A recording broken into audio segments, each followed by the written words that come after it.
زندگی کا ایم طے کرنا ہوگا، زندگی کا مقصد طے کرنا ہوگا کہ میں کیوں پیدا ہوا ہوں، مجھ کو زندگی میں کیا کرنا ہے۔ بیکار ایمپٹی مائنڈ جو خالی دماغ ہے وہ شیطان کا گھر ہوتا ہے۔ جو آدمی فضولیات کا ماہر ہوگا وہ کبھی بھی دنیا میں کوئی امپورٹنٹ کام کر کے نہیں جائے گا، وہ اسی طرح اپنی زندگی کو برباد کرتا رہے گا۔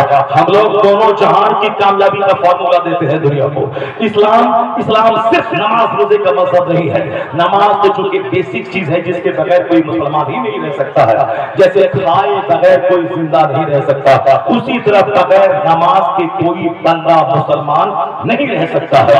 جس طرح 3 دن نہیں کھاؤ تو مر جاؤ، اسی طرح اگر کوئی بندہ نماز نہ چھوڑے اس کا مسلمان بنا رہنا مشکل ہے۔ تو زندہ رہنے کے لیے کھانا ضروری ہے، مسلمان بنے رہنے کے لیے نماز پڑھنا ضروری ہے۔ یہ نماز ایک ایسی پیلر ہے، مگر تو بہت سارے بڑے بڑے کام کرنے ہیں، حق کی خاطر جینا، حق کی خاطر مرنا، اسلام کو بدنام ہونے سے بچانا، اسلام کی خوبی دوسرے لوگوں کے دماغ میں ڈالنا، سر سے لے کے پاؤں تک ایک ایک لمحہ ایک ایک پارٹ کو اسلامی سانچے میں ڈال دینا، اور پھر اچھا کھانا، اچھا پہننا، اچھا گھر بنانا، اچھی گاڑی خریدنا، اچھے ماحول میں رہنا، دوسروں کو کھلانا، ماں باپ بھائی بہن کی خدمت کرنا۔ جب خود ہی گڑ کا کھا کے کنگال بن جائے گا تو ماں کو کیا دے گا، باپ کو کیا دے گا، بہن کو کیا دے گا، بھائی کو کیا دے گا، دوسروں کو کیا دے گا۔ اس لیے اسلام اس بات پر زور دیتا ہے کہ تو اچھا سے کما اور خوشحال بن جا، تاکہ خود کھا، ماں کو کھلا، باپ کو کھلا، بھائی کو کھلا، بہن کو کھلا، پڑوس کو کھلا، سماج کے غریبوں مسکینوں بیماروں کو کھلا پلا، سب کا علاج کروا۔ جب اپنے سے زیادہ پیسہ رہے گا تب بیمار کا علاج کروائے گا، جب اپنے سے پیسہ بچے گا تب ماں باپ بھائی بہن چچا پھوپھی کی خدمت کرے گا۔ اسے کنگال بن کے دوسروں کے سامنے ہاتھ پھیلا کے زندگی کو ذلیل مت کر۔ اسلام کہتا ہے خود محنت کر اور کما، تاکہ تو دوسروں کے سامنے ہاتھ نہیں پھیلا۔ پھیلانے والا ذلیل ہوتا ہے اور دینے والا ہاتھ اوپر ہوتا ہے، مستقل ہوتا ہے۔ زندہ باد، زندہ باد۔ The giver hand is better than the taker hand۔ آیا ہے حدیث پاک میں الید العلیٰ خیر من الید السفلیٰ، دینے والا ہاتھ لینے والے ہاتھ سے بہتر ہوتا ہے۔ دینے والا ہاتھ اوپر ہوتا ہے، لینے والا ہاتھ نیچے ہوتا ہے۔ تو the giver taker، giver دینے والا، taker لینے والا، the giver is better than taker، یعنی دینے والا لینے والے ہاتھ سے بہتر ہوتا ہے۔ جو کام چور ہوگا، جو کوہی ہوگا، جو مشتزنی کر کے اپنی جوانی کو برباد کر دے گا، جو گٹکا اور سگریٹ اور بیڑی پی کے کینسر زیادہ ہو جائے گا، وہ اپنے گھر والوں کے بوجھ رہے گا، سماج والوں کے بوجھ رہے گا۔ اس لیے آج میں حسین اعظم کی زندگی آپ کے سامنے بیان کرنے جا رہا ہوں۔ نہ رونے کی کہانی، نہ پیٹنے کی کہانی، نہ سینہ توڑنے کی کہانی، نہ ہائے زینب ہائے سکینہ کرنے کی کہانی۔ حضور نے کہا تھا کہ میں تیرے درمیان 2 بھاری چیز چھوڑ کے جا رہا ہوں، ایک کتاب اللہ، ایک قرآن، ایک میرا گھر والا۔ کہ قرآن تھیوری ہے اور گھر والے نے اسی تھیوری کو پریکٹیکل کر کے دکھایا ہے۔ قرآن نے کہا صبر سے مدد مانگ، یہ تھیوری ہے، مگر مصطفیٰ کے گھر والے نے مصیبتوں کے ہنگامے میں صبر کر کے بتا دیا کہ یہ تھیوری ہے، مصطفیٰ کا گھر والا پریکٹیکل کر کے دکھایا۔ اس لیے حضور نے کہا 2 چیزوں کو میں چھوڑ کے جا رہا ہوں، ایک قرآن، ایک اہل بیت۔ قرآن اور اہل بیت، ان دونوں میں کتنا گہرا سمبند ہے وہی جان سکتا ہے جو قرآن پاک پڑھتا ہے اور اہل بیت کو دیکھتا ہے اور قرآن سے بھی نور حاصل کرتا ہے، مصطفیٰ کے گھر والوں سے بھی نور حاصل کرتا ہے۔ اس بات میں تھوڑا ٹھہر کے روشن ڈال رہا ہوں۔ میری ایک بات میں نے پہلے چھوڑ دیا تھا، میں اس کو کمپلیٹ کر دیتا ہوں، اس کے بعد پھر آپ غور سے سنیں گے میری بات۔ حسین اعظم کی کہانی کیا کیا کہانی ہے؟ یا سرائے صغرا ہائے سکینہ کی کہانی ہے، یا صبر کی کہانی ہے، یا حق کی خاطر جان دینے کی کہانی ہے، باطل کے سامنے نہ جھکنے کی کہانی ہے، باطل کے سامنے سینہ سفر رکھنے کی کہانی ہے۔ دنیا کا لوٹا دینا یہ خسارہ نہیں ہے، ایمان کا لوٹ جانا یہ خسارہ ہے۔ حسین اعظم نے ایمان بچا کے، اصول بچا کے بتا دیا کہ باطل سے دب کے جینا ہے توہین زندگی، یا اعلان کر رہی ہے آج بھی تربت حسین کی۔ باطل سے دب کے جینا ہے توہین زندگی. یہ اعلان کر رہی ہے آج بھی تربت حسین کی. حسین کی محبت کیا کہہ رہی ہے؟ باطل کے سامنے سینہ سپر رہو. نہ سماج کے مکھیا سے گھبراؤ, نہ سانسد سے گھبراؤ, نہ ودھائک سے گھبراؤ, نہ پردھان منتری سے گھبراؤ, نہ مکھ منتری سے گھبراؤ. اگر کوئی ظلم کر رہا ہے اس سے نرگس نہیں ہونا ہے, اس سے نرگس نہیں ہونا ہے, اپنے آپ کو انفیریئر نہیں بنانا ہے, بلکہ حسین اعظم کی زندگی سے ایک روشنی مل رہی ہے کہ سینہ سفر رہو ان ظالموں کے سامنے, باطل کے سامنے سینہ سفر رہو. یہ ظالم تیرا کچھ نہیں بگاڑ پائے گا. یہ وقتی طور پر بھرپال ہے, اس کا وقتی طور پر یہ صاحب یہ وقتی طور پر دبانے کے لیے یہ صاحب اچھال میں آتا ہے, اچھالتا ہے, ساری انرجی تھماؤ پہ لگاتا ہے, مگر انتہا اس کا انجام ہی ہے تباہی, انجام ہے بربادی. اور جو حق کی خاطر جیتا مرتا ہے وہ تلواروں کے سائے میں کٹ کو نہ جائے, اللہ تعالیٰ اس حق کے علم بردار کو دائمی زندگی عطا کر دیتا ہے. اس لیے حسین کی محبت کہتی ہے باطل کے سامنے سینہ سفر رہو, یہ تم سے کہہ رہی ہے محبت حسین کی. سبحان اللہ سبحان اللہ. محبت حسین کی. اب آپ سمجھ گئے ہوں گے میری تقریر کا مفہوم کہ میں کیا بولنے جا رہا ہوں, اور دنیا میں لوگ کیا کر رہے ہیں, اور سچائی کیا ہے, مسلک اعلیٰ حضرت کیا ہے, مسلک اہل سنت و جماعت کیا ہے, اور قرآن اور حدیث میں کیا آیا ہے, اور لوگ کیا تماشا کر رہے ہیں. اس تماشے کا اس سچائی سے کیا تعلق ہے, میں اسی سچائی کو آپ کے سامنے رکھنے والا ہوں. مگر پہلے آپ کو بتا دوں کہ آپ اور سے تقریر سنیے گا اور اسی بات کو دوسروں کے سامنے دہرائیے گا. اگر آپ نے نہیں سنا تو آپ کے بچے آپ کے نہیں رہیں گے, آپ کے بیٹے آپ کے نہیں رہیں گے. جب وہ اسلام ہی نہیں جانیں گے تو عالم کے رہیں گے, نہ مولانا کے رہیں گے, نہ مسجد کے رہیں گے, نہ مدرسہ کے رہیں گے. اس لیے اپنے بچوں کو اسلام سکھانا, یہ تقریر میں جو کچھ سنتے ہیں اپنے گھر میں 2-4 بار ریپیٹ کرنا تاکہ بچوں کے دماغ میں ساری باتیں آ جائے. ورنہ دنیا بھر کی باتیں گھر میں ہیں مگر حق بات نہیں ہے. کرنل ہال رائٹ عزیز الدین سے پوچھا کہ بھائی اسلام اس دے کیوں میرا مذہب سب سے بڑا ہے, why your prophet is greatest, تمہارے پیغمبر سب سے مہان کیوں ہے, تیرا مذہب سب سے بڑا کیوں ہے. عزیز الدین ایک معمولی مسلمان تھا, انہوں نے اپنے حساب سے جو جو سمجھ میں آیا اس نے اسلام کی عظمت, اسلام کی بڑائی بیان کرتے ہوئے انہوں نے کرنل ہال رائٹ کے سامنے کہا. اب جو کرنل ہال رائٹ پڑھا لکھا بھی تھا, بہت ہائی کوالٹی کا ایجوکیشن اس کے پاس تھا. انہوں نے کہا عزیز الدین تم نے تمہارا کہا ہوا ہو گیا, جو تم نے کہا ممکن ہے کہ سنا کہ تم نے سنی بھی بات ہم تک پہنچائی. اب میں تم کو ایک سچی بات کہتا ہوں. عزیز الدین غور سے سننے لگا, یہ تو کرسچن ہے, یہ مسلمان نہیں ہے, مگر یہ ہم سے کہتا ہے اب میں بتاتا ہوں کہ تیرا مذہب کیوں مہان مذہب ہے, تیرا پیغمبر کیوں مہانتم ویکتتو کا مالک ہے. اب تم مجھ سے سنو. اسٹڈی کرنے والا کرسچن اب کیا بول رہا ہے آپ بھی غور سے سنیے. وہ کہتا ہے کہ ہمارے انگلینڈ میں ایک پارلیمنٹ ہے جیسے ہندوستان میں پارلیمنٹ ہے, اس پارلیمنٹ میں 500 سے زیادہ الیکٹڈ ممبر چن کے آتے ہیں. ایک دوسری پارلیمنٹ راج سبھا ہے جہاں سلیکٹڈ لوگ آتے ہیں, اور پارلیمنٹ لوک سبھا ہے جہاں الیکٹڈ یعنی چنے ہوئے لوگ ووٹنگ کے ذریعے جو لوگ آتے ہیں. وہ قانون ساز ادارہ ہے جہاں قانون بنایا جاتا ہے اور جہاں قانون میں ترمیم کی جاتی ہے, امینڈمنٹ کیا جاتا ہے. جیسے ابھی تازہ ایک اصول بنا ہے کہ کوئی ویٹنگ لسٹ والا ریزرو ڈبے میں نہیں جائے گا, اگر جائے گا تو اتنا اس کو چارج بھرنا پڑے گا, یعنی ایک اور بھاری فیس دینی ہوگی اس کو. اب ڈر کے مارے سارے ریزرو ڈبے اب خالی ہو گئے, جہاں پہلے جنرل ڈبے کی طرح 64 ڈبہ ہو چکا تھا, اب وہاں تھوڑی سی راحت ملی کہ ویٹنگ لسٹ لوگ نہیں جائے گے. اسی طرح سے ڈرائیور اگر ایکسیڈنٹ کر دے تو ڈرائیور ایکسیڈنٹ کر دے تو پہلے گاڑی لے کے بھاگ جاتا تھا, نہیں دیکھا ہم تو کوئی بچ گئے 10 مار کا ہو. لیکن اب ہے اگر کوئی گاڑی لے کے بھاگ گیا 10 سال کی سزا ہوگی, قید کی, اور اس کو کتنا جرمانہ دینا ہوگا. اگر ایکسیڈنٹ ہو گیا چونکہ انسانی غلطی سے ہو جاتا ہے تو ان پر لازم ہے کہ وہ وہاں رہے, اس کو ہاسپٹل لے کے جائے, اس کے علاج کروانے کا پربند کرے. چھوڑ کے بھاگے گا تو پھر پکڑے جانے کے بعد 10 سال جیل کی سزا اس کو ہوگی. کل یہ سزا نہیں تھی, آج وہ قانون ہے. تو پارلیمنٹ کہتے ہیں جہاں قانون بنایا جاتا ہے. ان لوگوں نے اپنے حساب سے 3 طلاق ایک ایٹ اے ٹائم دینے والے کے لیے انہوں نے اپنے ایک ضابطہ, ایک نیم بنایا. پہلے وہ نیم نہیں تھا, ابھی وہ بنا لیا. اسی طرح ہمیشہ نیم بنتے ہیں, اس میں تبدیلی ہوتی ہے, نیا نیم بنتا ہے, پرانے کو توڑا جاتا ہے, اس میں ترمیم کی جاتی ہے, سنشودھن کیا جاتا ہے. ایک ادارہ قانون ساز ادارہ ہے پارلیمنٹ. اب جہاں جاہل لوگ چن کے جائیں گے, جہاں قانون بنایا جاتا ہے, جہاں قانون میں امینڈمنٹ کیا جاتا ہے, اگر گونڈا اگر چن کے دلی کے پارلیمنٹ میں پہنچ گیا, یہ گونڈا کیا قانون بنائے گا, یہ کیا قانون کی خوبی بتائے گا, اس کے ڈیمیرٹس سے نقصانات کیا وہ بتائے گا.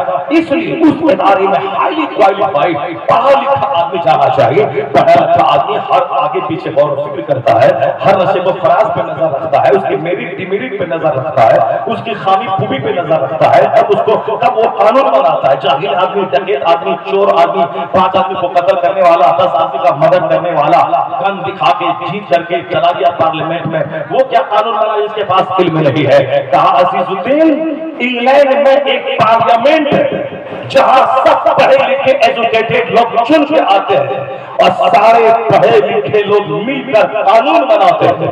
پوری دنیا کا قانون ہی انگلینڈ کا قانون, ایک ملک کا قانون. ہندوستان میں جو قانون بنا پارلیمنٹ میں وہ پوری دنیا کے لیے نہیں, پاکستان کے نہیں, بنگلہ دیش کے لیے نہیں, سری لنکا کے لیے, صرف انڈیا کے لیے. اور انڈیا میں وہ قانون کا چلنا اور سارے انڈین کا ماننا ایک بڑا مسئلہ ہے, چونکہ انڈیا میں الگ الگ کلچر, الگ الگ بھاشا, الگ الگ مذہب کے لوگ رہتے ہیں, تو ایک قانون کو چلنا بڑا مشکل ہوتا ہے. کہتے ہیں کہ عزیز الدین انگلینڈ کے پارلیمنٹ میں سب پڑھے لکھے لوگ آتے ہیں اور سب مل کے انگلینڈ کے لیے قانون بناتے ہیں. وہ قانون کون سا, بزنس کا, ٹریڈ کا, آرمی کا, جوڈیشری کا, ایڈمنسٹریشن کا, اکانومی کا, فائنانس کا, کامرس کا, یہ قانون بناتے ہیں.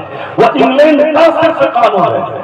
3 سال وہ قانون نہیں چل پاتا ہے کہ وہی پڑھے لکھے لوگ پھر بیٹھ کر منتھن کرتے ہیں اور کہتے ہیں کہ 3 سال ہو گئے, اب اس قانون میں ترمیم ہونا چاہیے, اس میں بدلاؤ ہونا چاہیے, اس کو بدل دینا چاہیے. کیونکہ 3 سال کا عرصہ گزر گیا, 5 سال کا عرصہ گزر گیا, 10 سال ہو گئے. تو کہا عزیز الدین ایک ملک کے دانشوروں کے ذریعہ بنایا ہوا قانون ایک آدمی نہیں بلکہ پوری ٹیم مل کے ایک قانون بناتی ہے اور اپنے ملک کا قانون 5 سال نہیں چل پاتا تو اس میں موڈیفیکیشن کی, امینڈمنٹ کی, ترمیم کی, کینسلیشن کی, اس قانون کے ختم کرنے کی بات آتی ہے. کہا عزیز الدین ایک ملک کا قانون ایک ملک کے کئی ماہر مل کے بنائے, اس ملک میں نہیں چل پاتا ہے. لیکن سلام تمہارے پیغمبر کو کہ عرب کے ریگستان میں بیٹھ کر طرح ایک قانون بناتا ہے, نماز کا قانون, روزے کا قانون, حج کا قانون, زکات کا قانون, نکاح کا قانون, خلا کا قانون, طلاق کا قانون, خطرہ کا قانون, عقیقہ کا قانون, صلح اور ایگریمنٹ کا قانون, ماں کی گود سے لے کے قبر کی گود تک وہ اسلامی قانون بناتا ہے. وہ قانون پوری دنیا کے لیے, یہ قانون عرب میں بنا ہے, عرب والوں کے لیے مفید ہونا چاہیے, لیکن وہی قانون ہندوستان والوں کے لیے مفید ہے, پاکستان والوں کے لیے مفید ہے, امریکہ والوں کے لیے مفید ہے. وہ ایک آزاد پوری دنیا میں, وہ ایک نماز پوری دنیا میں, وہ ایک نکاح کا طریقہ پوری دنیا میں, وہ ایک خلا کا طریقہ پوری دنیا میں, وہ ایک جنازے کا قانون پوری دنیا میں, وہی ایک کھانے پینے پہننے اوڑھنے کا قانون پوری دنیا میں, وہی تجارت کا قانون پوری دنیا میں, وہی حلال روزی کی تلاش کا قانون پوری دنیا میں. کہا کہ ہر ہزاروں لوگ مل کے قانون اپنے ملک کے لیے بنائے, 5 سال نہیں چل پاتا ہے. اور تیرا پیغمبر 1400 سال پہلے ریگستان میں بیٹھ کر وہ قانون بنایا ہے. وہی قانون عرب میں بھی ہے, عجم میں بھی ہے, امریکہ میں بھی ہے, آسٹریلیا میں بھی ہے, افریقہ میں بھی ہے, ساری دنیا میں ہے. اور 1400 سال سے چل رہا ہے. کہیں سے امینڈمنٹ میں بات نہیں آئی, سرحد کی بات نہیں آئی, تبدیلی کی بات نہیں آئی, کینسلیشن کی بات نہیں آئی. پوری دنیا میں لوگ پڑھ رہے ہیں, اب اس میں بدلاؤ آنا چاہیے. ایک زبان کی کہیں سے آواز سامنے نہیں آئی, اس کو بدلنا چاہیے, امینڈمنٹ ہونا چاہیے. یا اتنے لوگوں نے بنایا اپنے ملک میں قانون نہیں چلتا, اب ساری دنیا میں جس طرح کا قانون چل رہا ہے, اسلام کا ایک راستہ چل رہا ہے. یہ اس بات کی دلیل ہے اسلام جیسا کوئی مذہب نہیں, مصطفیٰ جیسا کوئی رہنما نہیں, قرآن جیسی کوئی نعرہ تکبیر, اٹھا دے نعرہ تکبیر, نعرہ رسالت, مسلک اعلیٰ حضرت, پیغام اسلام, نواسہ رسول کانفرنس.